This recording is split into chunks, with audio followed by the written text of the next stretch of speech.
Howdy folks, it's Ajo the Hunting Gear Guy, and this is the Mantis X10 Elite. It's a tiny little adapter you put on a pistol or rifle, and it'll tell you what's going on with your trigger press and your recoil control. This is really designed to give you feedback, uses Bluetooth, talks to your phone, which I'm recording on right now, and says what's going on. So kind of handy for figuring out what's going on with your trigger press. If you're like many people, when you first started shooting pistols, maybe it started out really nicely, and then after a while you found that as you're pressing the trigger, you started getting these shots going low and left if you're right-handed, or low and right if you're left-handed. And you're like, oh, that's weird. And then maybe you could shoot consistently enough, or like, oh, they're kind of a little bit over here, a little bit over to the left. I'll just adjust my sights. And you adjust your sights over, and then sometimes it hits there, sometimes it hits to the right. You don't really know what's going on or why it's doing that. And primarily, and then happens with many new shooters, you're anticipating the shot. So you get to the point, especially with a gun that you fired a lot, you start squeezing the trigger, and you naturally push forward with your hand. And what that does with a right-handed shooter is that goes down and to the left, or down and to the right if you're other way. Now, it's kind of hard to detect this when you're dry firing because you know it's not going to go off, so you don't flinch or anticipate. And at the range, the only way to know is if the bullet doesn't hit where it's supposed to hit. But you can take something like this and you can slap it on. So I've got a little groove there on this Glock. This will work on any railed gun though. And it just kind of fits in there. It locks onto that rail. And I can turn it on. Is the light on? There it is. Okay. And it's going to connect with Bluetooth to my phone and start giving me feedback. I'm going to change this camera setup around so you can actually see what's going on.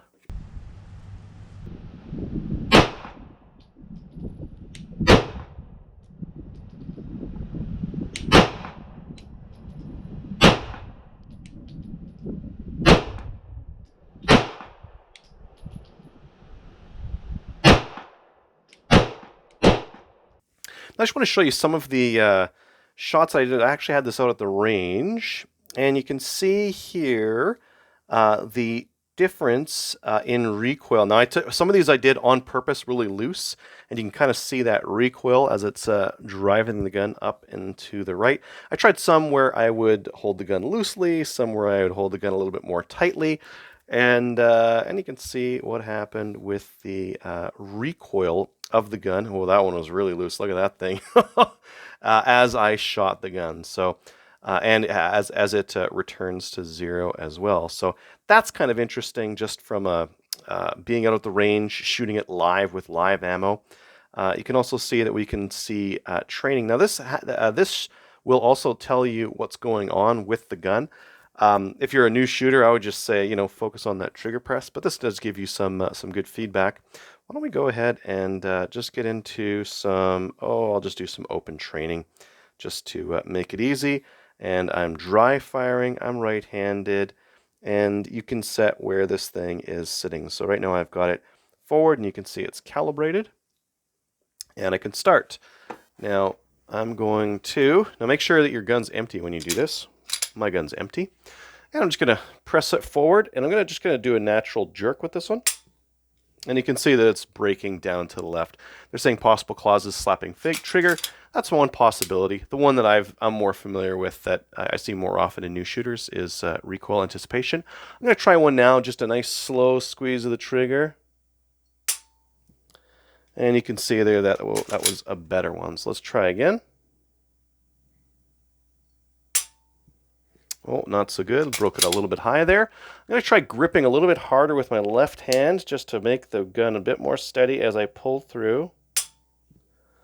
Oh, a little bit movement to the left. So now I'm going to try changing the position of my finger so that I get a little bit more in the trigger guard. It said too little trigger finger there, and I would agree. And there we go. That was a better one. So I did actually make changes based on what they're saying there. I changed where the pad of my finger was on the trigger face, just so that it pulled more straight back. There's another good one there.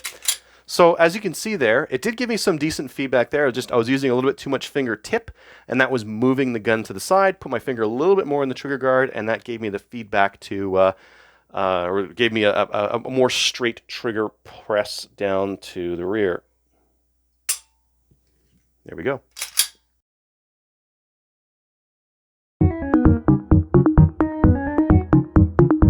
Now, what else comes with the Mantis X10 Elite? Well, it comes with this little carrying case here.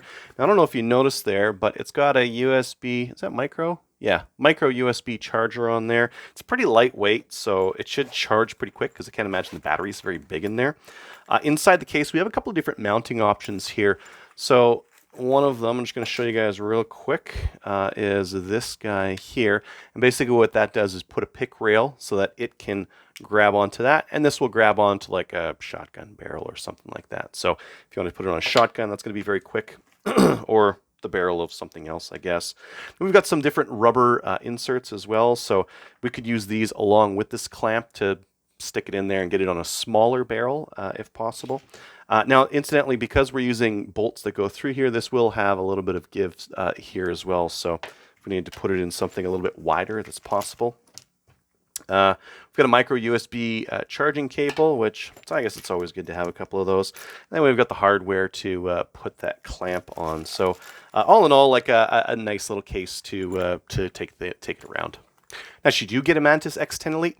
Well, I think, like, as a training aid, it's fantastic. If you train a lot of people, or if you have a lot of friends that you like taking out to the range, and you start seeing that dipping and the bullets going low and left on pistol, it can be a good way of showing that kind of thing. It can be a good way of like practicing that trigger press and getting a really nice trigger press. It can be even like a decent way of fine-tuning your trigger press. Like, I couldn't really see that left movement with the tip of my trigger. But it showed up on the app there, and it was fairly easy to move my finger back in. It was kind of interesting.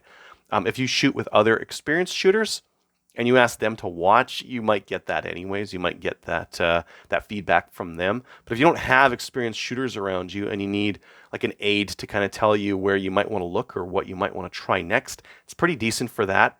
As well, using it in the live mode at the range will catch you doing that dipping bit, which again, super common and something that you need to fight. And I think that having an app and having a device tattletale on you and tell you what you need to fix is a pretty good idea. These things are right around $300, so I think, like, price-wise, they're at a price where you're going to be pretty serious about pistol shooting if you want to get that kind of a thing.